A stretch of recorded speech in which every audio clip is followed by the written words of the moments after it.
तो आज next topic देखते हैं, सोमैटिक एम्ब्रियोजेनेसिस क्या होता है। नाम से ही क्लियर हो रहा है इसके कि सोमैटिक सेल्स अगर डायरेक्टली एम्ब्रियो फॉर्म करेंगी तो उस फिनोमेना को हम कहेंगे सोमैटिक एम्ब्रियोजेनेसिस। तो ये ऐसे एम्ब्रियो होते हैं जो अलग अलग टाइप की सोमैटिक सेल्स से ओरिजिनेट होते हैं। और ये जो सोमैटिक एम्ब्रियोज होते हैं, जाहिर सी बात है ये नॉन जाइगोटिक एम्ब्रियोज होते हैं, क्योंकि ये किसी तरीके का गैमीट फ्यूजन के तौर पे ये इवॉल्व नहीं हो रहे हैं, फॉर्म नहीं हो रहे हैं। तो सोमैटिक एम्ब्रियोज जो हैं वो किस तरीके का स्ट्रक्चर होता है? एक बाईपोलर स्ट्रक्चर होता है। बाईपोलर क्यों कह रहे हैं? क्योंकि इसमें एक एंड पे रेडिकल होता है और दूसरी तरफ इसमें प्लूम्यूल होता है। रेडिकल जो कि रूट सिस्टम को अराइज करेगा और प्लूम्यूल जो है वो शूट सिस्टम को अराइज करेगा प्लांट्स में। एक खास बात ये होती है कि यहाँ पे ये जो सोमैटिक एम्ब्रियो होता है, इसमें प्री एग्जिस्टिंग वेस्कुलर टिश्यू, यानी कि जैसे कैलस है, कैलस के अंदर भी अपना खुद का वेस्कुलर सिस्टम होता है, उससे इस सोमैटिक एम्ब्रियो का कोई डायरेक्ट कनेक्शन नहीं होता है। इसका मतलब क्या हो गया कि इस सोमैटिक एम्ब्रियो का अपना खुद का एक क्लोज्ड वेस्कुलर सिस्टम होता है, सेल्फ सफिशिएंट जिसको हम कह सकते हैं। अब ये जो रेडिकल वाला पोर्शन होता है सोमैटिक एम्ब्रियो का, वो कैलस के सेंटर की तरफ ओरिएंटेड होता है, और जो प्लूम्यूल वाला पोर्शन होता है वो कैलस के बाहर की तरफ ओरिएंटेड होता है। तो अब सोमैटिक एम्ब्रियोजेनेसिस जो है वो दो तरीके की हो सकती है, एक तो डायरेक्ट और दूसरी इनडायरेक्ट। बहुत सिंपल सी बात है, अगर कैलस का फॉर्मेशन हो रहा है बीच में तो वो एम्ब्रियोजेनेसिस जो है वो इनडायरेक्ट हो जाएगी। तो यानी एक्सप्लांट है, फिर कैलस बना, एक्सप्लांट यानी कि प्लांट का वो टुकड़ा जो टिश्यू कल्चर के लिए इस्तेमाल किया जाएगा, कैलस बना और कैलस से फिर एम्ब्रियो का फॉर्मेशन हो रहा है, तो वो इनडायरेक्ट हो गया प्रोसेस। डायरेक्ट वाले में क्या होगा? सेल या ग्रुप ऑफ सेल्स होंगी, वो सीधे तौर पे एम्ब्रियो बना देंगी। यहाँ पे कोई भी इंटरवीनिंग कैलस फॉर्मेशन नहीं होगा, कोई इंटरवीनिंग स्टेज नहीं आएगी जिसमें कैलस बनता हो। लेकिन ज़्यादा कॉमन जो तरीका होता है वो इनडायरेक्ट वाला तरीका होता है, यानी कैलस के थ्रू ही सोमैटिक एम्ब्रियोज ज़्यादा कॉमनली बनते हैं। ये वाला रेयर होता है डायरेक्ट मेथड। क्या क्या स्टेजेस आती हैं सोमैटिक एम्ब्रियोजेनेसिस के दौरान, ये आप देख सकते हैं। मेरिस्टेमेटिक सेल होगी और ये मेरिस्टेमेटिक सेल फिर डिवाइड करेगी तो इसकी संख्या बढ़ जाएगी। This entire mass of cells will be surrounded by a cuticle layer. इसको हम क्या कहेंगे? This will be called as early pro embryo. ये अर्ली प्रो एम्ब्रियो जो है वो ग्लोब्यूलर सोमैटिक एम्ब्रियो में तब्दील होगा। इसके बाद ये कन्वर्ट होगा into a heart shaped somatic embryo. Heart shaped से टॉर्पीडो शेप्ड सोमैटिक एम्ब्रियो बनेगा, और फाइनली जो है वो कॉर्टिलेडनरी स्टेज सोमैटिक एम्ब्रियो बनेगा, जो जिसमें से जो डिफाइंड स्ट्रक्चर्स हैं यानी कि रेडिकल प्लूम्यूल, वो क्लियरली अब इसके बाद से बाहर निकलना शुरू हो जाएंगे, और अकॉर्डिंगली जो सिस्टम्स हैं, शूट रूट, ये दोनों सिस्टम्स तैयार हो जाएंगे। तो ये स्टेज का सीक्वेंस इसमें याद रखना ज़्यादा ज़रूरी है, और बहुत ज़्यादा टिपिकल नहीं है ऐसा।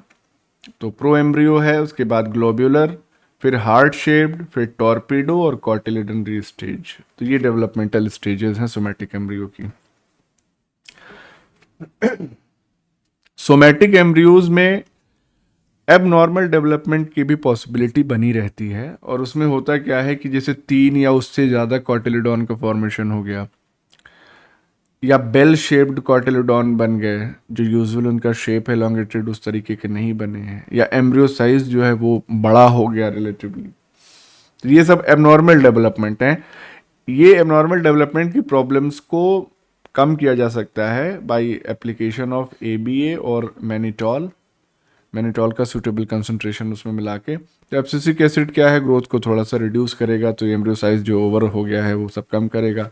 एक ज़्यादा कॉटिलेडॉन बन गए हैं। ये तीनों ही जो प्रोसेस हो रही है, इसमें कहीं ना कहीं ग्रोथ जो है वो ज़्यादा हुई है, इसकी वजह से ये समस्या खड़ी हुई है। तो ABA और मैनिटॉल जो है ये सब इस चीज़ को मैनेज करते हैं। फैक्ट है, याद रखने वाली चीज़ है। अच्छा, अब ये इंपॉर्टेंट बात है, सोमैटिक एम्ब्रियोज का फॉर्मेशन जो है उसके लिए ऑक्सिन सबसे इम्पॉर्टेंट होता है, और उसमें भी जनरली जब सोमैटिक एम्ब्रियो जेनेसिस कराते हैं तो 2,4-D, तो 2,4-डीऑक्सी 2,4-D इसका क्या फुल फॉर्म है? डाइफिनॉक्सी एसिटिक एसिड है समथिंग, देख लेंगे। तो अब ये जो ऑक्सिन होता है सोमैटिक एम्ब्रियोजेनेसिस के लिए एसेंशियल है। जब हाई कंसंट्रेशन होता है ऑक्सिन का, तो ये अपना खुद का जो पोलर ट्रांसपोर्ट है उसको प्रिवेंट करता है। पोलर ट्रांसपोर्ट का मतलब क्या, हमने ऑक्सिन का जब बता रहे थे तो उसमें ये भी बताया था कि ऑक्सिन जो है जनरली कहाँ पे ज़्यादा अमाउंट में पाया जाता है, ये जो शूट टिप है यहाँ पे ऑक्सिन का फॉर्मेशन, शूट टिप यहाँ पे ज़्यादा होता है, और इसके बाद ये यहाँ से नीचे की तरफ मूव करता है, और इसकी वजह से ये इंटर नोड्स को, या जो नोड्स नीचे की ओर प्रेजेंट हैं उनको बहुत ज़्यादा इलोंगेट नहीं होने देता है, तो एपिकल ग्रोथ जो है वो स्टिमुलेट करता है। तो शूट टिप से नीचे की तरफ डाउनवर्ड्स ये फ्लो कर रहा है, इसी को कहते हैं पोलर ट्रांसपोर्ट। तो अगर ऑक्सीजन का कंसंट्रेशन ज़रूरत से ज़्यादा हो जाएगा तो पोलर ट्रांसपोर्ट भी इसका जो है वो प्रिवेंट होता है। एग्जैक्ट मैकेनिज्म उसकी नहीं नोन है, लेकिन ये पॉइंट आपको याद रखने की ज़रूरत है कि हाई कंसंट्रेशन पे ऑक्सीजन अपने खुद के पोलर ट्रांसपोर्ट को प्रिवेंट करता है। इसके अलावा और क्या काम करता है oxygen? It promotes hyper methylation of DNA, methylate करता है DNA को एट डिफरेंट साइट्स, और इस मिथाइलेशन की वजह से जो सोमैटिक एम्ब्रियोजेनेसिस की प्रोसेस में सेल्स इन्वॉल्व हो रही हैं वो टोटिपोटेंसी एक्वायर करती हैं। टोटिपोटेंट सेल का मतलब कि ऐसी सेल जो पूरा का पूरा इंडिविजुअल फॉर्म कर दे या किसी भी तरीके की सेल में तब्दील हो जाए, और उसके लिए चाहिए specific type of gene expression. तो उन जीन एक्सप्रेशन को कराने के लिए ये हाइपर मिथाइलेशन को भी प्रमोट करता है। तो ये था सोमैटिक एम्ब्रियोजेनेसिस। अब बात करते हैं ऑर्गेनोजेनेसिस। तो ऑर्गेनोजेनेसिस का मतलब क्या है? De novo formation of organs. De novo मतलब बिल्कुल शुरुआत से, राइट फ्रॉम जीरो। तो चाहे शूट बन रहा हो चाहे रूट बन रहा हो, और ये जो ऑर्गन का फॉर्मेशन हो रहा है चाहे शूट का चाहे रूट का, ये मेरिस्टेमेटिक सेल को यूज करके भी किया जा सकता है, या नॉन मेरिस्टेमेटिक सेल या टिश्यू को यूज करके भी ऑर्गेनोजेनेसिस कराई जा सकती है। इसमें भी अब देखिए 3 फेजेस हैं। पहली डी डिफरेंशिएशन की फेज है, तो जाहिर सी बात है वापस से उसको मेरिस्टेमेटिक सेल में कन्वर्ट करना पड़ेगा अगर नॉन मेरिस्टेमेटिक वाला हम ले रहे हैं तो। इसके बाद इंडक्शन। इंडक्शन का मतलब कि डी डिफ्रेंशिएट होने के बाद अब एक्टिव सेल डिवीजन होना है, तो उसके लिए इंडक्शन की जरूरत पड़ेगी, और जब सेल्स डिवाइड कर जाएंगी तो फाइनली डिफ्रेंशिएशन होगा। शूट बनना है रूट बनना है, दैट डिपेंड्स। तो ऑर्गेनोजेनेसिस जो है उसका रेगुलेशन कैसे होता है? मीडियम में फाइटो हार्मोन्स के कंपोनेंट्स को ऑल्टर करके। ये चीज़ पहले भी डिस्कस कर चुके हैं। अगर हाई ऑक्सिन साइटोकाइनिन रेशियो होगा तो रूट का फॉर्मेशन होगा, लो रेशियो होगा अगर तो शूट का फॉर्मेशन होगा, और इंटरमीडिएट तो इसका मतलब कि कैलस या अनडिफरेंशिएटेड अनडिफाइंड सेल्स जो है वो फॉर्म हो जाएंगी। अब सोमैटिक एम्ब्रियोजेनेसिस जो अभी हमने डिस्कस किया और ऑर्गेनोजेनेसिस, इन दोनों में बेसिक डिफरेंसेस क्या हैं इसको समझ लेते हैं। तो सोमैटिक एम्ब्रियोजेनेसिस में बाइपोलर स्ट्रक्चर बन रहा था, यानी कि रेडिकल और प्लेम्यूल अलग अलग। ऑर्गेनोजेनेसिस में मोनोपोलर स्ट्रक्चर बनता है, क्योंकि हमको एक स्पेसिफिक ऑर्गन बनाना है, रूट सिस्टम का ऑर्गन है, शूट सिस्टम का ऑर्गन है, तो मोनोपोलर स्ट्रक्चर यहाँ पे फॉर्म होता है। और ऑर्गेनोजेनेसिस के केस में जो स्ट्रक्चर बन रहा है मोनोपोलर, ये प्री एग्जिस्टिंग वैस्कुलर टिश्यू जो कैलस में पाया जाता है उससे कनेक्शन एस्टेब्लिश करता है। जबकि यहाँ पे हमने सोमैटिक एम्ब्रियोजेनेसिस में देखा था कि इसका खुद का क्लोज्ड वेस्कुलर सिस्टम था, वेस्कुलर सिस्टम वही जाइलम फ्लोएम। तो यहाँ पे प्री एग्जिस्टिंग से ये कनेक्शन शो करता है, यानी कि इसको इसकी डिपेंडेंसी होती है कैलस के वेस्कुलर सिस्टम पे। फिर सोमैटिक एम्ब्रियोजेनेसिस में हमने अभी डिस्कस किया था कि इसमें सिर्फ ऑक्सिन का इंडक्शन चाहिए, लेकिन यहाँ पे भी हमने अभी देखा कि ऑक्सिन और साइटोकाइनिन इन दोनों का इंडक्शन या हम कहें एक बैलेंस चाहिए, और वही डिसाइड करेगा कि रूट बनेगा या शूट बनेगा या कैलस का फॉर्मेशन होगा। तो ये कुछ बेसिक डिफरेंसेस सोमैटिक एम्ब्रियोजेनेसिस और ऑर्गेनोजेनेसिस में देखा हमने। अब यहाँ पे इंपॉर्टेंट टर्म आता है somaclonal and gametoclonal variation. Somaclonal variation का थोड़ा सा हमने हिंट दिया था, तो उसको देख लेते हैं क्या है एग्जैक्टली। टिश्यू कल्चर जब हम करते हैं तो टिश्यू कल्चर के दौरान जैसे एक पूरा बैच हम तैयार कर रहे हैं टिश्यू कल्चर का, उसमें जो अलग अलग प्लांट्स बनेंगे उस टिश्यू कल्चर, एक प्लांट के लिए तो होता नहीं है, मल्टीपल प्लांट्स के लिए होता है। तो उसमें जो प्लांट्स बन रहे हैं सेम बैच से, उनको हम कलेक्टिवली क्या कहते हैं, they are known as soma clones, या उनको कैली क्लोन्स कहते हैं या प्रोटोक्लोन्स कहते हैं। Same batch of tissue culture से जितने प्लांट्स बनेंगे एक साथ उनको सोमा क्लोन कह दिया, कैली क्लोन या प्रोटोक्लोन कह दिया। अब उनमें जो वेरिएशन होगा इन सोमा क्लोन्स में, तो वो वेरिएशन कैसा हो सकता है, जेनेटिक या एपिजेनेटिक वेरिएशन हो सकता है, उसी को हम कहते हैं सोमाक्लोनल वेरिएशन। और ये जो टर्म था somaclonal variation, it was given by Larkin and Scowcroft 1981। तो ये तो सोमाक्लोनल वेरिएशन हो गया, सोमैटिक या बॉडी में सिस्टम में जो डिफरेंसेस आ रहे हैं। गैमेटोक्लोनल वेरिएशन गैस कर सकते हैं आप आसानी से कि इसमें ये जो वेरिएशन किसको डिस्क्राइब कर रहा है, clones which are raised from gametic और गैमेटोफाइटिक सेल्स। तो ऐसे क्लोन्स जिनको गैमेटिक सेल से यानी डायरेक्टली गैमीट से ही डिराइव किया गया, या गैमेटोफिटिक स्ट्रक्चर जो होते हैं, जैसे प्लांट में उसमें देखा था एंजियोस्पर्म में एम्ब्रियोसैक, तो एम्ब्रियोसैक क्या फीमेल गैमेटोफाइट है पूरा का पूरा, तो उसमें तमाम सेल्स थी, एंटीपोडल, सिनर्जिड और पोलर न्यूक्लियाई। तो इन सब से भी जो निकल के आएगा, क्लोन्स निकल के आएंगे, वो उनमें भी अगर वेरिएशन होगा तो they will be it will be refer to as gametoclonal variation. अब सोमाक्लोनल वेरिएशन के सोर्सेस क्या हैं, ये वेरिएशन क्यों होता है, कैसे होता है। तो अभी देखा हमने जेनेटिक और एपिजेनेटिक दोनों तरीके से हो सकता है, और ये जो वेरिएशंस होते हैं ये हेरिटेबल होते हैं, अगली जनरेशन में भी जाएंगे। तो जेनेटिक वेरिएशंस कौन कौन से हो सकते हैं, जीन में म्यूटेशन हो सकता है, क्रोमोसोम के नंबर और स्ट्रक्चर में चेंजेस आ सकते हैं, तो जैसे ट्रांसलोकेशन, इन्वर्जन, डिलीशन, डुप्लीकेशन, ये सब तो खैर मालूम ही है। तो ये जेनेटिक चेंजेस हो गए। एपिजेनेटिक चेंजेस में मिथाइलेशन स्टेटस जो है जीन का चेंज हो सकता है, या जीन एम्प्लीफिकेशन हो सकता है। इसका मतलब कि एक ही जीन की एक से ज़्यादा कॉपीज मौजूद हो सकती हैं, तो एक्सप्रेशन लेवल बढ़ जाएगा उस पर्टिकुलर जीन का। तो ये एपिजेनेटिक चेंजेस हो गए। तो ये टॉपिक कंप्लीट हुआ हमारा सोमैटिक एम्ब्रियोजेनेसिस, ऑर्गेनोजेनेसिस और सोमाक्लोनल गैमेटोक्लोनल वेरिएशंस।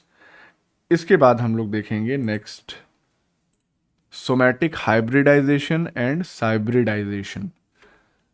तो ये क्या होता है, यहां भी अगर हम चाहें तो गेस कर सकते हैं। क्या गेस कर सकते हैं, सोमैटिक हाइब्रिडाइजेशन, सोमैटिक सेल्स को का हाइब्रिड बनाना। तो क्या है ये, basically production of hybrids through in vitro fusion of somatic cells. Somatic cells को फ्यूज कराओ इन विट्रो, हाइब्रिड तैयार हो जाएगा।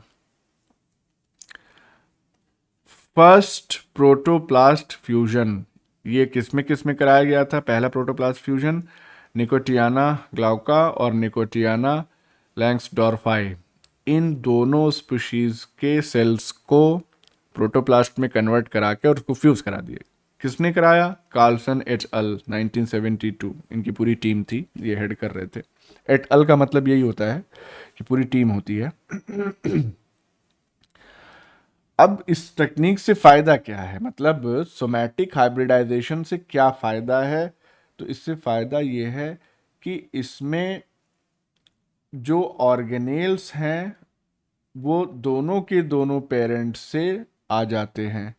जबकि सेक्सुअल रिप्रोडक्शन में हम देखते हैं कि ओवम ही कंट्रीब्यूट करता है ऑर्गेनेल्स में, जो माइटोकॉन्ड्रिया हो गया, और प्लांट्स की बात करें तो क्लोरोप्लास्ट भी हो गया।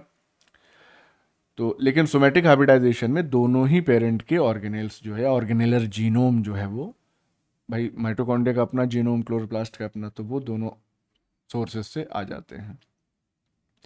अब सोमेटिक हाइब्रिडाइजेशन अगर कराना है तो उसके लिए हमारे पास केमिकल तरीके भी हैं, इलेक्ट्रिकल तरीके भी हैं। इलेक्ट्रिकल मेथड्स में बेसिकली क्या करते हैं, डीसी यानी कि डायरेक्ट करंट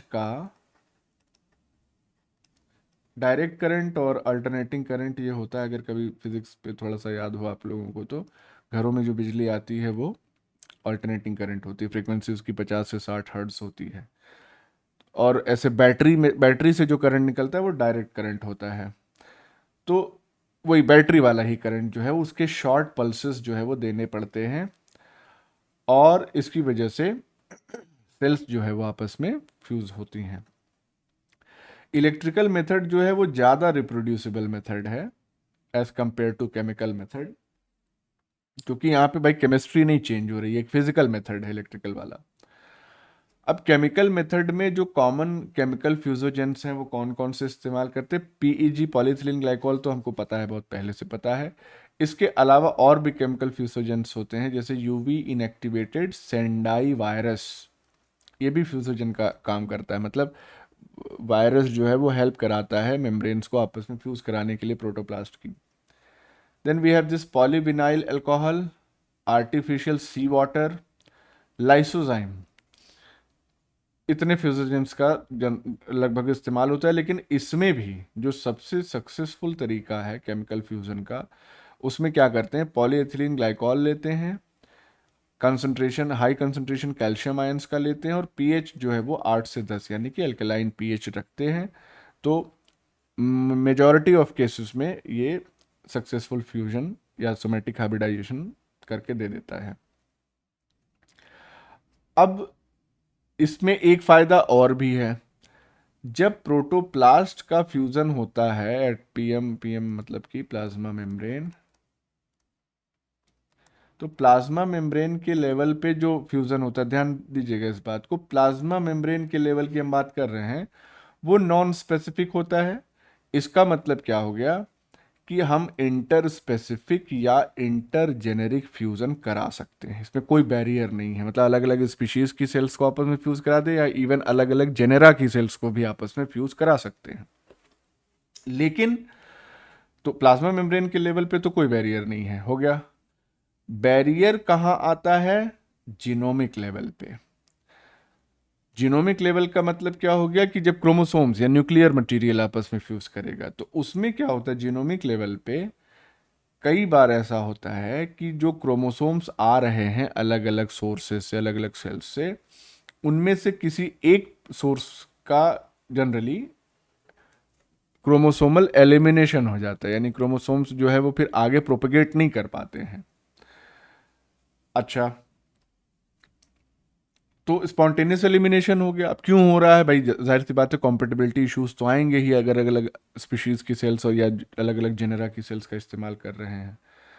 तो इसी बेसिस पे कि क्रोमोसोम्स का एलिमिनेशन हो रहा है कि नहीं हो रहा है, इसके बेसिस पे ये जो सोमैटिक हाइब्रिड्स होते हैं, ये दो टाइप में क्लासिफाई किए गए हैं, सिमेट्रिक हाइब्रिड्स और एसिमेट्रिक हाइब्रिड्स।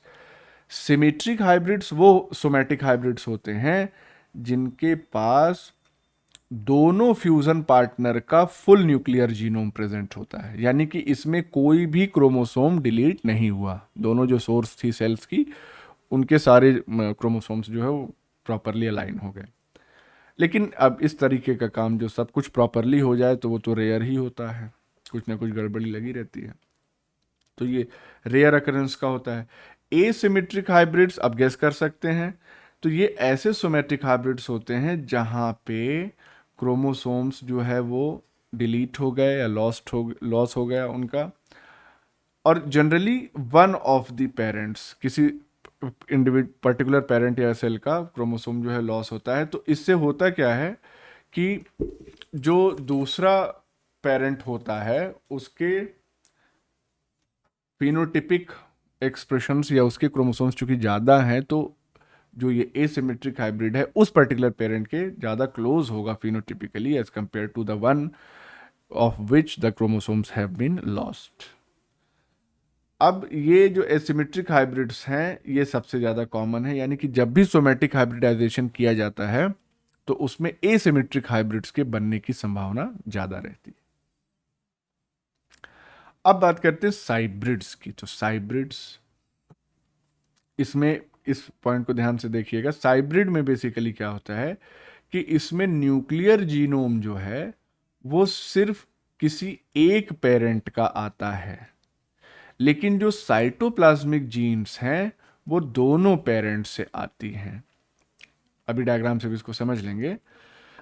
तो यानी कि दो सेल्स हैं हमारे पास, उनमें न्यूक्लियस तो होगा, लेकिन किसी एक ही सेल का न्यूक्लियस आगे प्रोपेगेट कर रहा है, और ऑर्गेनेलर जीनोम जो है माइटोकॉन्ड्रिया, क्लोरोप्लास्ट, ये दोनों सेल के आ जाएंगे, तो उसको हम कहेंगे साइब्रिड।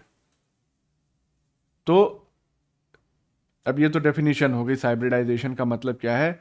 यहाँ पे जो प्रोटोप्लास्ट फ्यूजन होता है जिसकी वजह से साइब्रिड का फॉर्मेशन हो तो उसको साइब्रिडाइजेशन कह देंगे। ये और इम्पॉर्टेंट टर्म है, इसमें देखिए पॉइंट इंपॉर्टेंट है ये कि साइब्रिडाइजेशन में होता क्या है कि जो एक्स्ट्रा क्रोमोसोमल मटेरियल है इसमें भी हेटेरोजाइगोसिटी ऑब्टेन की जा सकती है। इसका मतलब क्या हो गया? इसका मतलब ये हो गया कि हमारे पास एक सेल ये है, दूसरी सेल ये है। अब ये जो सेल है इसके पास मान लीजिए माइटोकॉन्ड्रिया ही ले लिया, तो माइटोकॉन्ड्रियल जीनोम अपना है, इसके पास माइटोकॉन्ड्रियल जीनोम अपना है। जब ये आपस में फ्यूज होंगी और इन दोनों के पास न्यूक्लियस भी होगा, तो ये एक न्यूक्लियस हो गया, इसका भी अपना एक न्यूक्लियस है। जब ये सेल्स आपस में फ्यूज हो जाएंगी तो जाहिर सी बात है कि फाइनल जो रिजल्टेंट सेल तैयार होगी उसमें न्यूक्लियस तो किसी एक सेल का ही आएगा। सपोज हम ले लेते हैं ग्रीन वाली सेल का न्यूक्लियस आया, रेड वाली का नहीं आया। क्यों नहीं आता? उसमें मेथड वो तैयार करते हैं उस हिसाब से। लेकिन जो माइटोकॉन्ड्रियल जीनोम है वो तो आ गया दोनों जगह से, तो अब ये हो गया हेट्रोजाइगस। तो यानी कि एक्स्ट्रा क्रोमोसोमल मटेरियल जो है वो, यानी मेन जो न्यूक्लियर क्रोमोसोम का के बाहर का जो मटेरियल है वो हेट्रोजाइगस स्टेट में है, तो इसको भी ऑब्टेन किया जा सकता है साइब्रिडाइजेशन में। अब स्टेप्स क्या हैं, कैसे साइब्रिड्स प्रोड्यूस करते हैं? तो नॉर्मल प्रोटोप्लास्ट एक लिया हमने और दूसरा ई न्यूक्लिएटेड प्रोटोप्लास्ट लिया, यानी उस प्रोटोप्लास्ट से न्यूक्लियस हम निकाल चुके थे तो उसको फ्यूज करा दिया। दूसरा तरीका हो सकता है कि नॉर्मल प्रोटोप्लास्ट लिया और दूसरा ऐसा प्रोटोप्लास्ट था जिसमें नॉन वायबल न्यूक्लियस था, यानी वो न्यूक्लियस खुद ही डिजेनरेट हो जाएगा कुछ समय बाद। तीसरा तरीका हो सकता है कि हेटेरोकैरियन का फॉर्मेशन हो गया, यानी कि दोनों न्यूक्लियस आ गए, उसमें से किसी एक को एलिमिनेट कर दिया। और चौथा तरीका हो सकता है कि इवन फ्यूजन भी हो गया, उसके बाद क्रोमोसोम्स का सेलेक्टिव एलिमिनेशन कर दिया गया। तो कुल मिला के रिजल्ट हमको क्या चाहिए? हमको जेनेटिक मटेरियल किसी एक सोर्स का ही चाहिए। ये डायग्रामेटिक रिप्रेजेंटेशन है। तो यहाँ पे आप देख सकते हैं कि ये सेल ए है, ये सेल बी है, और यहाँ पे हेट्रोकैरियन का फॉर्मेशन हो गया, यानी कि दोनों ही न्यूक्लियस इसमें प्रेजेंट है। और इसमें बी सेल का न्यूक्लियस लॉस हो गया, सिंगल ए सेल का ही न्यूक्लियस बचा, तो इसको साइब्रिड कहेंगे। और दूसरे केस में ए और बी सेल दोनों फ्यूज हो गई हैं, तो अब ये क्या है? ये सिन कैरियोसाइट हो गई है, यानी कि ये हाइब्रिड है। तो साइब्रिड और ये हाइब्रिड। तो साइब्रिड को अगर हम और थोड़ा सा वो करें, कहाँ से आया ये टर्म, तो इसका मतलब होता है साइटोप्लाज्मिक हाइब्रिड, क्योंकि यहाँ एक्चुअल फ्यूजन साइटोप्लाज्म का हो रहा है, न्यूक्लियस का नहीं। न्यूक्लियस तो कहीं किसी एक जगह से ही आ रहा है, तो इसीलिए साइब्रिड टर्म कहाँ से आया? साइटोप्लाज्मिक हाइब्रिड से ये टर्म निकल के आता है। अब देखिए, अब हम सेल और टिश्यू कल्चर के एप्लीकेशंस देखेंगे। प्लांट टिश्यू कल्चर पढ़ रहे हैं तो उसी का देखते हैं एप्लीकेशन। पहला एप्लीकेशन है क्लोनल प्रोपेगेशन। इसमें क्या है कि इसमें क्लोन्स तैयार किए जाएंगे। क्लोनल प्रोपगेशन में होता क्या है कि जेनेटिकली आइडेंटिकल कॉपीज जो होती हैं उसी का मल्टीप्लिकेशन करना है। मल्टीप्लिकेशन अगर क्लोन तैयार करना है तो हमको एसेक्सुअल रिप्रोडक्शन का तरीका अख्तियार करना पड़ेगा। किसी भी कल्टीवार के लिए हम ये काम कर सकते हैं। क्लोन क्या होता है? क्लोन एक ऐसी पॉपुलेशन है इंडिविजुअल्स की जो किसी इकलौते इंडिविजुअल से डिराइव हो रही है बाय एसेक्सुअल रिप्रोडक्शन, ये हम जानते हैं। माइक्रो प्रोपेगेशन क्या है? Micro propagation is nothing but clonal propagation through tissue culture. तो माइक्रो लेवल पे हम उसको प्रोपेगेट करा रहे हैं। तो टिश्यू कल्चर का इस्तेमाल अगर हमने कर दिया क्लोनल प्रोपेगेशन करने के लिए या क्लोन्स तैयार करने के लिए सिंपली, तो उसको हम माइक्रो प्रोपेगेशन कहते हैं। सबसे पहले इसको जी मॉरल ने 1960 में किया था ऑर्किड प्रोपेगेशन के लिए, ऑर्किड प्लांट्स के लिए सबसे पहले ये। माइक्रो प्लांट्स क्या होते हैं? तो टिश्यू कल्चर से ऑब्टेन होने वाले जो प्लांट्स होते हैं वो माइक्रो प्लांट्स कहलाते हैं। जाहिर सी बात है शुरुआत में छोटे ही रहते हैं, बाद में जब लैब टू लैंड ट्रांसफ़र किया जाता है उनको, तो वो अपना फुल साइज जो है वो गेन करते हैं। अब ये जो माइक्रो प्लांट्स हैं इनको 3 अलग अलग तरीके से जनरेट किया जा सकता है। क्या क्या तरीके हैं? प्री एग्जिस्टिंग शूट बड्स या प्राइमोर्डियल बड्स जो बेसिकली मेरिस्टेमेटिक टिश्यूज के बने होते हैं, उनसे तैयार कर दिया जाए इन प्लांट्स को, या जो एक्सप्लांटेड टिश्यू है यानी एक्सप्लांट जो है उससे डायरेक्टली ये डिराइव हो जाएं, या सोमैटिक एम्ब्रियोजेनेसिस के थ्रू माइक्रो प्लांट्स तैयार कर दी जाए। तो जनरल बातें हैं, इसमें कुछ ऐसा नहीं है। माइक्रो प्रोपगेशन के 5 स्टेजेस हैं, 5 स्टेप्स में माइक्रो प्रोपगेशन कंप्लीट किया जाता है। तो सबसे पहले एक्स प्लांट चाहिए हमको, उसको प्रिपेयर करेंगे, फिर उससे कैलस बनाएंगे, फिर शूट का डेवलपमेंट होगा, फिर रूट का फॉर्मेशन होगा, और जब शूट रूट दोनों तैयार हो जाएंगे तो माइक्रो प्लांट बन गया। अब उसको ट्रांसफ़र कर देंगे ग्लास हाउस में।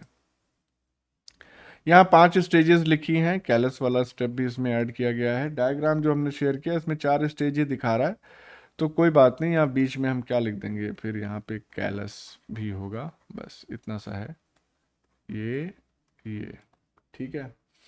तो स्टेज 1 में क्या कर रहे हैं, एक्सप्लांट लिया, फिर उसके बाद उससे कैलस बनेगा, फिर स्टेज शूट मल्टीप्लिकेशन होगा इस स्टेज में, फिर रूटिंग होगी, और रूटिंग के बाद इसको स्टेज 4 में प्लांट्स को ट्रांसफ़र कर दिया जाएगा एक्लिमेटाइज होने के लिए, और जब एक्लिमेटाइज हो जाएंगे ग्लास हाउस में तब इसको लैंड में ट्रांसफ़र कर दिया जाएगा फॉर प्रॉपर सोइंग। तो एक डायग्रामेटिक रिप्रेजेंटेशन दे दिया था हमने। अच्छा, अब दूसरा एप्लीकेशन क्या है टिश्यू कल्चर का? वायरस फ्री प्लांट्स को प्रोड्यूस करना बहुत इंपॉर्टेंट है, और ये इसके बारे में थोड़ा डिस्कस हम लोग कर चुके हैं, रीजंस भी जान चुके हैं कि क्यों वायरस फ्री होते हैं मेरिस्टेम्स। तो एपिकल मेरिस्टेम्स का कल्चर अगर करें तो हमको वायरस फ्री प्लांट्स मिलेंगे। कुछ और तरीके भी हैं, जैसे अगर हाई टेम्परेचर ट्रीटमेंट करते हैं तो जाहिर सी बात है वायरल जीनोम जो है वो ख़राब हो सकता है, जिसकी वजह से वायरस का इन्फेक्शन ख़त्म हो सकता है। या एक्स प्लांट्स को सूटेबल कल्चर मीडिया पे अगर इंक्यूबेट करें जिसमें मेलासाइट ग्रीन हो या थायोयूरेसिल हो, तो वो भी जो है वायरस के इन्फेक्शन को और रेप्लिकेशन को रिड्यूस कर देता है। ये जो केमिकल्स हैं मेलासाइट ग्रीन और थायोयूरेसिल, तो इस तरीके से हम वायरस फ्री प्लांट्स प्रोड्यूस कर सकते हैं। तीसरा एप्लीकेशन है प्लांट जर्मप्लाज्म कंजर्वेशन, इंपॉर्टेंट है ये। तो जैसे हम लोग एनिमल्स में जीनोम की बात करते हैं, जीनोम एनिमल्स में नहीं, हर जगह जीनोम तो जीनोम है, जनरल टर्म है। जीनोम क्या होता है कि अगर किसी इंडिविजुअल में जितने भी जीन्स हैं उनका हैप्लॉइड सेट जो है वो क्रोमोसोम्स का, वो जीनोम कहलाता है। जर्म प्लाज्म क्या होता है? It is the sum total of all the genetic material present in a plant species. अब इसका मतलब क्या हुआ, पूरी स्पीशीज ले रहे हैं, इसका मतलब ये हो गया कि जो अल्टरनेटिव फॉर्म्स होंगी उस स्पीशीज की, उस स्पीशीज में जो जीन्स की अल्टरनेटिव फॉर्म्स है, जितनी भी एलील्स होंगी, जितने भी वेरिएंट्स होंगे, वो सब इंक्लूड हो जाएंगे। तो इसलिए germ plasm is a wider term as compare to genome. तो प्लांट जर्म प्लाज्म जो है वो किस फॉर्म में कंजर्व किया जा सकता है? हम पॉलन के फॉर्म में, सीड के फॉर्म में, या किसी स्पेसिफिक टिश्यू के फॉर्म में इसको स्टोर कर सकते हैं, कंजर्व कर सकते हैं।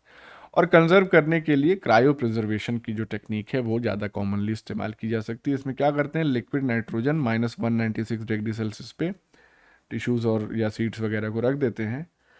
और इसमें करते क्या, शुरू शुरू में कि जो सेल्स जिसको प्रिजर्व करना है इसको धीरे धीरे ठंडा करते हैं स्लो रेट से, और उसके बाद ठंडा करने के बाद इसको लिक्विड नाइट्रोजन में ट्रांसफ़र कर देते हैं। साथ ही साथ एक क्रायो प्रोटेक्टेंट भी मिलाते हैं, जैसे कि di methyl sulphoxide, DMSO, glycerol या मिथेनॉल। ये इसलिए ज़रूरी है ताकि जो सेल्स हैं उनकी इंजरी को प्रिवेंट किया जा सके, क्योंकि जब सेल को फ्रीज करेंगे और थॉ करेंगे, मतलब कि वापस निकालेंगे फ्रीज़र से, तो उस दौरान जो है वो बहुत सारे चेंजेस प्लाज्मा मेम्ब्रेन में आ सकते हैं, प्लाज्मा मेम्ब्रेन रैप्चर कर सकती है। उन चीज़ों को प्रिवेंट करने के लिए इन क्रायोप्रोटेक्टेंट केमिकल्स का यूज़ किया जाता है। नेक्स्ट एप्लीकेशन है प्लांट टिश्यू कल्चर का आर्टिफिशियल सीड या सिंथेटिक सीड का प्रोडक्शन। तो आर्टिफिशियल सीड्स क्या होती हैं? It is nothing but an encapsulated embryo. तो मान लीजिए हमने सोमैटिक एम्ब्रियोजेनेसिस के थ्रू कोई एम्ब्रियो बना लिया, अब उस एम्ब्रियो को एनकैप्सुलेट कर दें। एनकैप्सुलेट करने के लिए जो एनकैप्सुलेशन मटेरियल है वो जनरली एल्जिनेट मैट्रिक्स जो है वो इसका इस्तेमाल किया जाता है। तो अब एम्ब्रियो जो है वो कवर्ड हो गया इस मैट्रिक्स से, इसको आर्टिफिशियल सीड कोट भी कहते हैं। तो एम्ब्रियो, उसके ऊपर एक सीड कोट आर्टिफिशियली, तो वो सीड हो गया। अब इसमें फ़ायदा ये है कि इस तरीके की आर्टिफिशियल सीड को आसानी से हैंडल किया जा सकता है, मतलब इधर उधर ले जाना और रखना, स्टोर करना।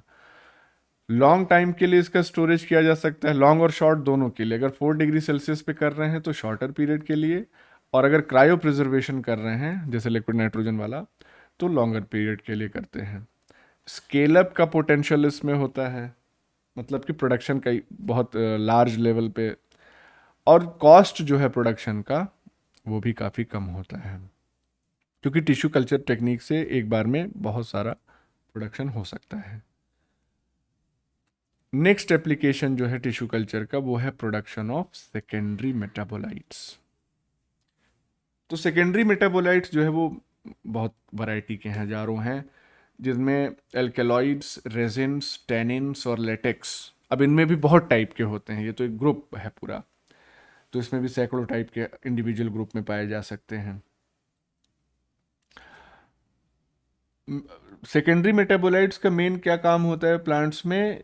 ये पेस्ट और पैथोजेंस के अगेंस्ट डिफेंस प्रोवाइड करते हैं। जैसे अब पेड़ वेड़ कहीं बबूल वबूल का या आम वाम का अगर कहीं छील दीजिए ऐसे उसका स्टेम तो उसमें से नहीं वो चिपचिपा मटेरियल निकलने लगता है, तो वो क्या करता है, वो फॉरेन जो इन्वेडर्स हैं उनको इन्वेड करने से रोकने का काम करता है। तो जनरली सेकेंडरी मेटाबोलाइट्स का यही काम होता है, चाहे जिस भी फॉर्म में। रबर प्लांट्स, रबर का वो सिक्रीशन होने लगता है वाइट वाइट।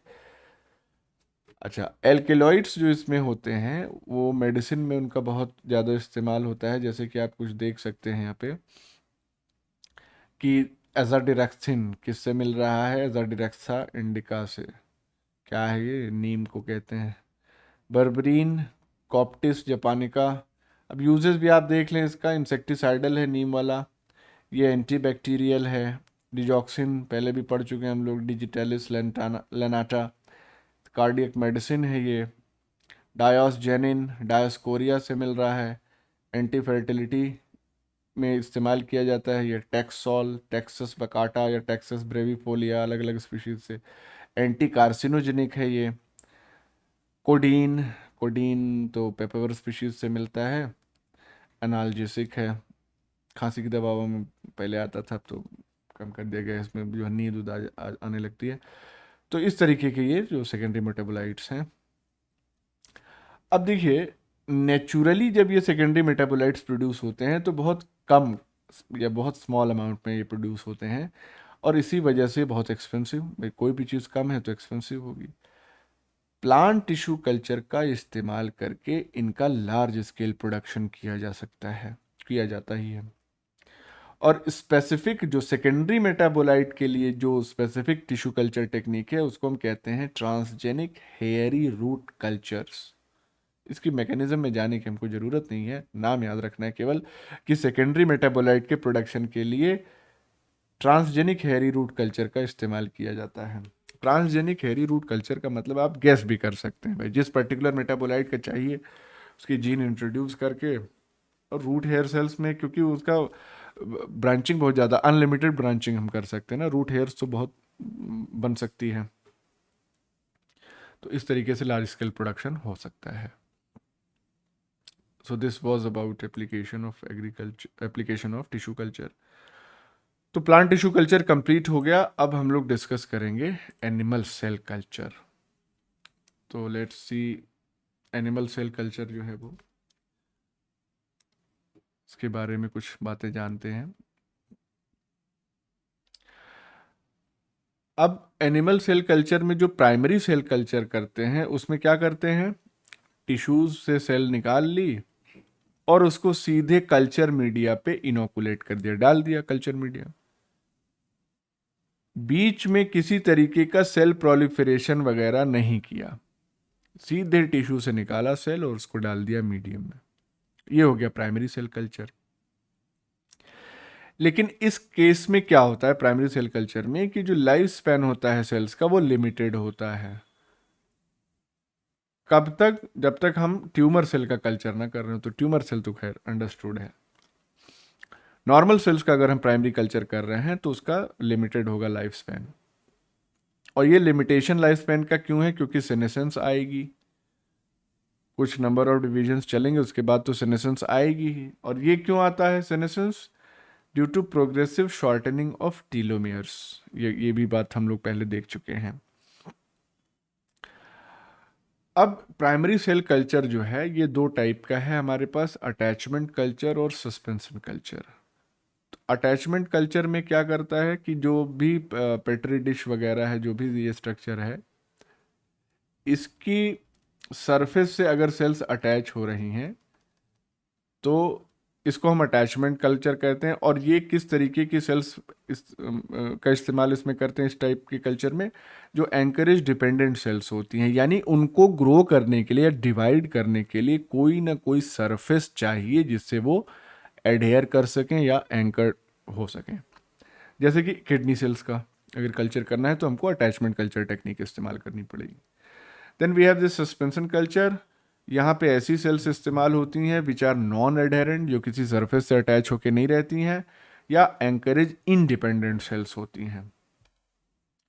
तो ये सेल्स कब मल्टीप्लाई करेंगी, जब ग्रोथ मीडियम में सस्पेंडेड स्टेट में रहेंगी, तैरती रहेंगी। जैसे कि लिम्फोसाइट्स, अब आप जानते हैं वो ऑलरेडी नेचुरली भी तैरती ही रहती है ब्लड में, तो वो सस्पेंशन कल्चर में उसका ग्रोथ कराया जा सकता है।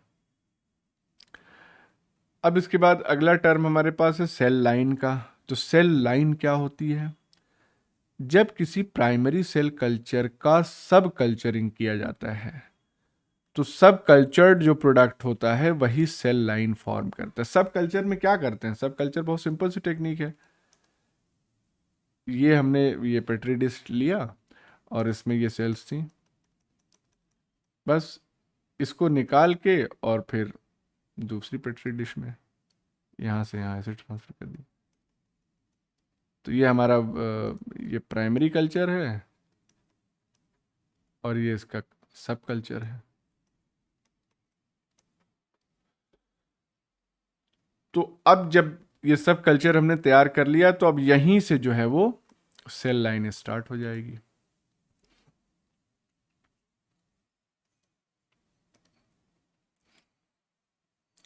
तो सेल लाइन को हम और कैसे डिफाइन कर सकते हैं, it is a propagated culture after first सब कल्चर। तो पहला सब कल्चर जो हमने किया यहाँ पे, इसके बाद अब ये सेल लाइन बन गई, एक सेल लाइन बन गई। अब इसी को बाद में फिर से इसकी फर्दर सब कल्चरिंग करते रहेंगे तो वही सेल लाइन ये कहलाएगी जो फर्स्ट सब कल्चर में तैयार हुई थी।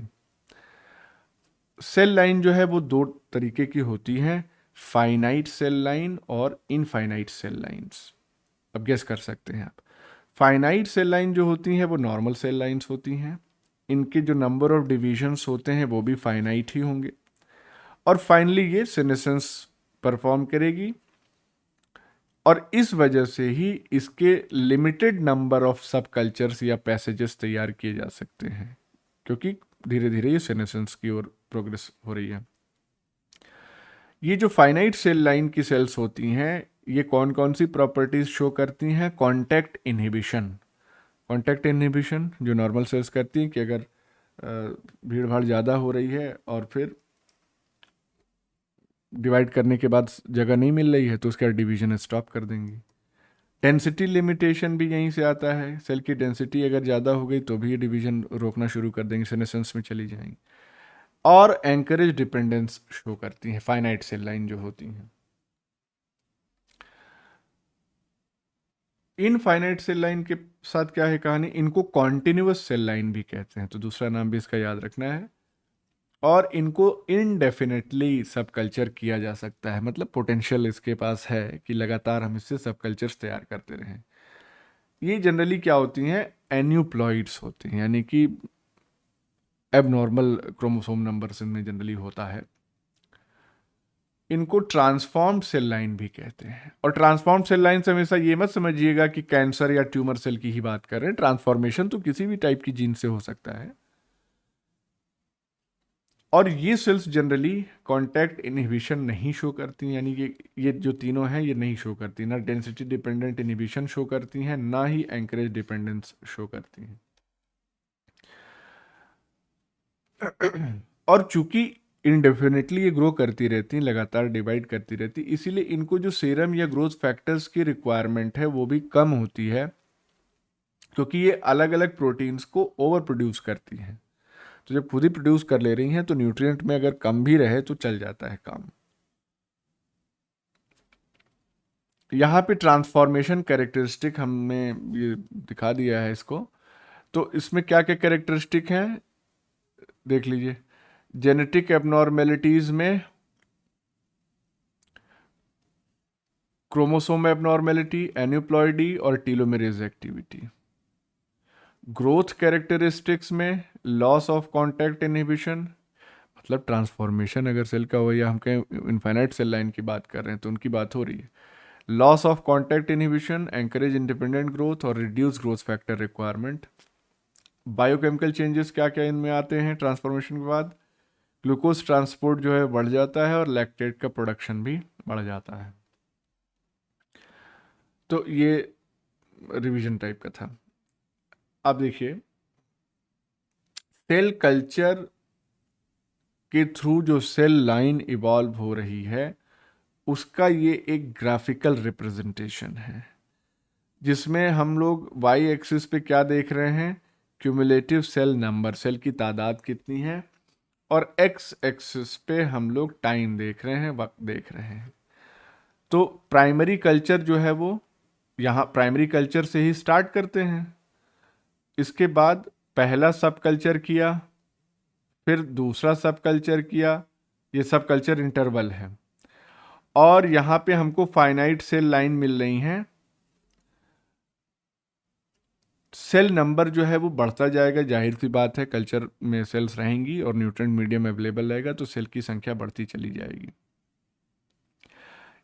मैक्सिमम नंबर जब सेल्स का जितना वो पर्टिकुलर मीडियम क्या कहते हैं सपोर्ट कर सकता है, उतना नंबर जब हो जाता है सेल्स का, उसके बाद अगर ट्रांसफॉर्मेशन हो रहा है तो यहीं से हमको कॉन्टिन्यूअस सेल लाइन मिलेगी, और अगर ट्रांसफॉर्मेशन नहीं हो रहा है तो अब सेल्स जो है वो सेनेसेंस और डेथ की तरफ प्रोग्रेस करेंगी, क्योंकि न्यूट्रिएंट भी डिप्लीट हो रहा है और एरिया भी अब कम मिल रहा है, कॉन्टैक्ट इनहिबिशन होगा। तो इस तरीके से ये ग्राफिकल रिप्रेजेंटेशन है सेल लाइंस के प्रोडक्शन का। अब नॉर्मल और ट्रांसफॉर्म्ड सेल्स के बीच में क्या क्या डिफरेंसेस हैं वो सब फिर से वही चीज़ें रिपीट ही हो रही हैं। ये एंकरेज डिपेंडेंट होती है नॉर्मल वाली, ये इंडिपेंडेंट। मॉर्टल है, finite number of divisions, contact inhibition. ठीक है, इसको देख लीजिएगा एक बार।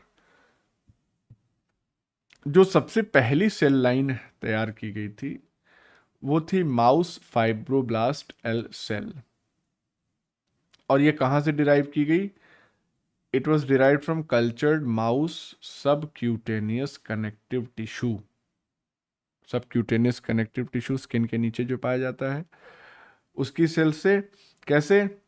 By exposing these culture cells to a chemical carcinogen, उस पर कोई कार्सिनोजन एक्सपोज कर दिया गया और उसके बाद सेल लाइन से बनाई गई। दूसरी जो इंपॉर्टेंट सेल लाइन है वो है हिला सेल्स। हिला सेल्स जो है वो कहाँ से डिराइव की गई हैं? एक 31 साल की महिला जिनका नाम हेनरीटा लैक्स था, जिनको सर्वाइकल कैंसर हुआ था और वो मर गई थी, और ट्रीटमेंट के पर्पस के लिए वो सर्विक्स की सेल्स जो है ली गई थी 1951। और ये तब से चली आ रही है ये सेल लाइन। 1951 में तो वो महिला एक्सपायर कर गई, लेकिन आज भी मेजॉरिटी ऑफ जो animal cell experiment, culture experiments होते हैं उसमें हीला सेल्स का इस्तेमाल होता है। तो वही बात है, वही चूंकि कैंसर सेल थी तो इंडेफिनेटली उसको मेंटेन किया गया है सब कल्चर करते करते। बाकी यहाँ पे कुछ एग्जांपल्स और भी हैं एनिमल सेल लाइंस के जो कि कॉमनली यूज़ होती हैं, इसको देख लीजिएगा। BHK Syrian baby hamster, CHO Chinese hamster ovary, हीला अभी बताया, IMR 90 देख लीजिएगा, एक बार दिमाग में रहेगा तो मान लीजिए कहीं पूछता है क्वेश्चन इस तरीके से। अब ग्रोथ साइकिल की बात करते हैं। ग्रोथ साइकिल चाहे वो बैक्टीरिया की बात करें, मतलब माइक्रोब्स की बात करें, या एनिमल सेल कल्चर की स्पेसिफिकली बात करें, तो यहाँ पे देखिए 3 मेन फेजेस होती हैं ग्रोथ में। एक लैग फेज आती है, दूसरी लॉग फेज या एक्सपोनेंशियल फेज जिसको कहते हैं, और तीसरी जो है प्लेटू फेज, जो जहाँ पे ग्रोथ जो है वो रुक जाती है। तो इन तीनों फेजेस में क्या क्या होता है? लैग फेज यानी कि शुरुआत जब हो रही है तो यहाँ पे जीरो ग्रोथ होगी, कोई ग्रोथ नहीं होगी। और इस दौरान जो सेल्स हैं वो चूंकि न्यूट्रिएंट मीडियम में डाली गई हैं तो अभी वो अडाप्ट कर रही हैं उस नए मीडियम में, नए एनवायरनमेंट में, और उस दौरान ये ट्रिप्सिनाइजेशन से रिकवर करती हैं। ट्रिप्सिनाइजेशन का मतलब क्या है कि जब सेल्स को हम अलग अलग करना चाहते हैं एनिमल सेल्स में स्पेसिफिकली, तो ट्रिप्सिन का इस्तेमाल करते हैं ताकि कांटेक्ट जो है सेल्स का वो हट जाए, तो उस ट्रिप्सिनाइजेशन से भी रिकवरी करनी है उनको। इसके बाद अपने साइटोस्केलेटन को रिकंस्ट्रक्ट करना है। फिर फाइनली मैट्रिक्स को सिक्रीट करती हैं ये सेल्स ताकि जो भी सरफेस है उससे ये अटैच हो सकें, या जो सबस्ट्रेट है उससे ये उस पर प्रॉपरली स्प्रेड कर सकें ताकि सबस्ट्रेट को एब्जॉर्ब कर सकें। तो इस तरीके का अडाप्टेशन इस लैग फेज में सेल्स करती हैं। तो ग्रोथ कहाँ से हो पाएगा? अभी तो अडाप्ट ही कर रही है। लॉग फेज में एक्चुअल ग्रोथ हमको देखने के लिए मिलती है जिसमें सेल डबलिंग होती है, सेल का नंबर बढ़ता है, डबल होता है। और जो डबलिंग टाइम होता है एनिमल सेल कल्चर में जनरली वो 15 से 25 घंटे का होता है, इतने देर में डबल हो जाती सेल की तादाद। अब ग्रोथ अनलिमिटेड तो होगी नहीं क्योंकि स्पेस भी लिमिटेड है और न्यूट्रिएंट्स भी लिमिटेड हैं। तो फिर आती है प्लेटू फेज जो कि एक स्टेशनरी फेज है। यहाँ पे अब जो सेल कल्चर की डेंसिटी है वो उसमें कोई चेंज नहीं, यानी वो अब नहीं बढ़ेगी, मैक्सिमम पे जा चुकी है वो। और ये कब आती है प्लेटू फेज? जब न्यूट्रिएंट्स डिप्लीट हो चुके हैं, खर्च हो चुके हैं, या जो इनहिबिटरी मेटाबोलाइट्स हैं वो एक्युमुलेट होना शुरू हो जाते हैं। जो सेल्स के इनहिबिटरी मेटाबोलाइट्स हैं वो भी तो बनते रहेंगे, उनकी संख्या ज़्यादा, उनकी मात्रा ज़्यादा हो जाएगी, तो फिर ये प्लेटू फेज आता है। बाकी ये डिस्क्रिप्शन आप पढ़ लीजिएगा, सेम चीज़ है यहाँ पे जो लिखा हुआ है। लास्ट में हम लोग बात करते हैं कल्चर मीडिया, यानी एनिमल सेल्स के लिए जो कल्चर मीडिया है वो क्या है, कैसा है। तो उसमें जाहिर सी बात है amino acids, vitamin, inorganic salts, glucose, serum, ये सारी चीज़ें होनी चाहिए। अभी सीरम वाला जो है वो थोड़ा सा स्पेसिफिक हो गया एनिमल सेल कल्चर के लिए। सीरम किस किस चीज़ का सोर्स होता है? ये ग्रोथ फैक्टर्स के का सोर्स होता है, हार्मोन्स प्रोवाइड करता है, और अटैचमेंट फैक्टर्स यानी कि एंकरेज डिपेंडेंट सेल्स के लिए जो अटैचमेंट फैक्टर चाहिए वो भी प्रोवाइड करता है सीरम। एनिमल सेल का जो कल्चर मीडियम होता है वो बहुत कॉम्प्लेक्स होता है एज़ कम्पेयर टू बैक्टीरिया और यीस्ट, क्योंकि बैक्टीरिया और यीस्ट ये मिनिमल मीडियम पे ग्रो कराए जा सकते हैं, लेकिन एनिमल सेल्स में स्पेसिफिक सेल की कल्चर के लिए स्पेसिफिक मीडियम डिज़ाइन करना पड़ता है। अब ये जो मीडिया होते हैं ये 2 टाइप के होते हैं मेनली, नेचुरल और आर्टिफिशियल या सिंथेटिक मीडिया। नेचुरल मीडिया जो है तो इसमें क्या है, बायोलॉजिकल फ्लूइड्स को ही एज न्यूट्रिएंट मीडियम इस्तेमाल कर लिया जाता है।